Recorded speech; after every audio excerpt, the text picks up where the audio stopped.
আল্লাহ বলছে বান্দা এরপরে আর কি বললে, এর চাইতে দামি কথা আর কোনটা বললে, আর কোন কিতাব নাজিল করিলে, আর কেমনে বললে? ফাবিআইয়ি হাদিসিন বাদাহু ইউমিনুন, আর কিভাবে বললে বান্দা ঈমান আনতা, বিশ্বাস করতা? আকিমুসসালাহ আকিমুসসালাহ ৮০ বারের চাইতে বেশি বলছি আমার কোরআনে, আর কতবার বললে আমারে সিজদা দিতা? ইত্তাকুল্লাহ ইত্তাকুল্লাহ বারবার বলেছি আল্লাহকে ভয় করো, আর কতবার বললে বান্দা আমারে ভয় করতা? কতবার বলছি?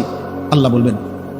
রাসূলুল্লাহ সাল্লাল্লাহু আলাইহি সাল্লাম বাপ আমার, বন্ধু আমার, নওজোয়ান সাথী আমার, মনে রাখবেন, বিশ্বাস করেন রাসূলুল্লাহ সাল্লাল্লাহু আলাইহি সাল্লাম হাসরের ময়দানে অসংখ্য উম্মতকে জিজ্ঞেস করবে, এই আমলনামা যখন দেখবে, প্রত্যেকটা উম্মত তার নিজ নিজ আমলনামা, রাসূলুল্লাহ সাল্লাল্লাহু আলাইহি সাল্লাম দেখবেন, এই আমলনামা দেখে নবী জিজ্ঞেস করবে, উম্মত 23টা বছর একটানা আমি কেঁদেছি উম্মত, 23 বছর তোদের জন্য আমি কেঁদেছিলাম, এমনও রাত গেছে সারা রাত উম্মতের জন্য আমি কেঁদেছি, সারা রাত দোয়া করছি উম্মতের জন্য, তায়েফের পাথরের আঘাতে পিঠ চালনির মতো ছিদ্র বানায় ফেলছি, পেটের কষ্টে, ক্ষুধার কষ্টে 14 দিনের চাইতে বেশি পেটে 2টা পাথর বাইদা ক্ষুধার কষ্ট হজম করছি, উহুদের দান দান শহীদ করা রক্তে আমি বেহুশ হয়ে আমি পড়েছিলাম, সেই নবী আমি আর কত কাঁদলে, আর কত রক্ত ঝরাইলে উম্মত তুমি আমার কথা মনে করতা?